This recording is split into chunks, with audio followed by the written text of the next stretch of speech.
Hello, welcome to Standard Fairy Book Reviews. As usual, I'm Tina. Today I'm doing a book review of Cargo Bay 4 by Lonnie Busch. This is a book that came out in 2024. It's a sci-fi horror. It's self-published. I received this from the SPSFC5, where I am a judge. It is currently a semi-finalist. A cool sci-fi horror premise. Cargo Hold 4 both goes where you expect and takes a wild turn. What's it about? Several years into a multi-decade deep space mission, a team of 8 scientists, 4 women, 4 men, are exploring a dwarf planet near the Kuiper Belt, loading soil samples, rocks, and artifacts onto their ship when they inadvertently bring aboard a stowaway, an unseen entity which is trying desperately to escape from Cargo Hold 4. That's it. The book doesn't really give us anything we haven't seen before for the most part in sci-fi horror. You know, there's remnants of Alien, all that stuff. But there is a turn it takes that I was not expecting. This aspect and the ethical questions it raised was interesting. There are some great body horror images in this book, and the story does maintain a strong overtone of dread and creeping malice. The ship is both claustrophobic and massive, which led to some heebie-jeebie-inducing scenarios that was really fun. If you absolutely love space horror and can't get enough of it, I think you will really enjoy this. I think it's a decent book. I thought it was interesting. I thought it had some really, really good bones to it, but the flesh that kind of covered the bones, I think needed a bit of work, and I'm going to get into it a little bit. The book needed another line edit. There was so much telling and passive writing and overwriting. Rather than something like Desna clenched her fists, we get Desna was irritated. Things like that. Simple descriptions are fine here and there, but if you do it all the time, the story starts losing its pull. The reason this is what we call in the editing industry is like showing versus telling. The reason that's important is because readers want to be engaged. If you give them clenched fists, their brains need to make the connection with that action and the emotion. It keeps their brains engaged even though they don't know that it's happening. Also, the mental image keeps them engaged too. But if you tell a reader that someone's irritated, you're not making their brain work. You're not making them immersed in the story in a way.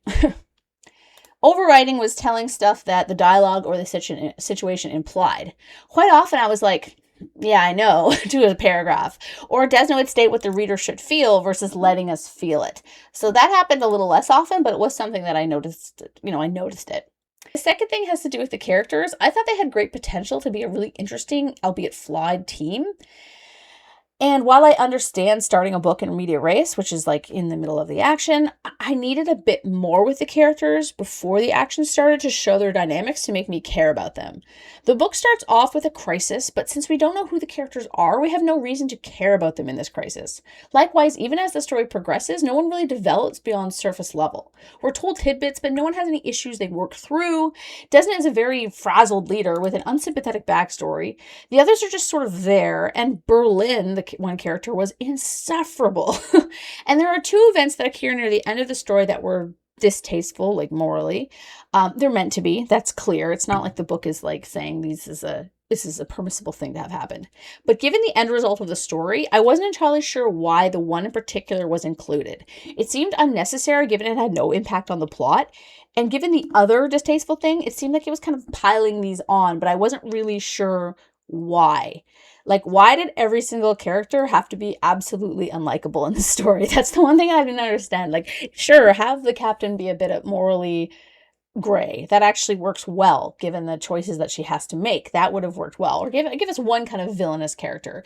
But every single character seemed to either be distanced from the reader or just be absolutely unlikable. And I didn't understand why that was needed. Yet, all that being said, I just wanted to kind of explain why I didn't love the book. I didn't dislike it. I think it had some really interesting stuff in it. Like, it does have some really kind of dark and cool ideas.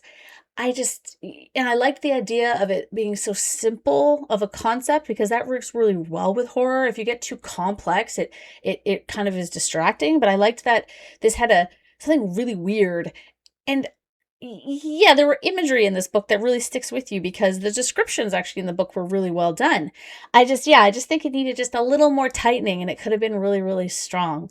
So I didn't dislike it at all. I thought it was a solid story. So thanks for checking out this review. And if the author happens to watch this, don't be disheartened by this review. It's not a bad review. I do think that you are a good writer and I think just keep at it.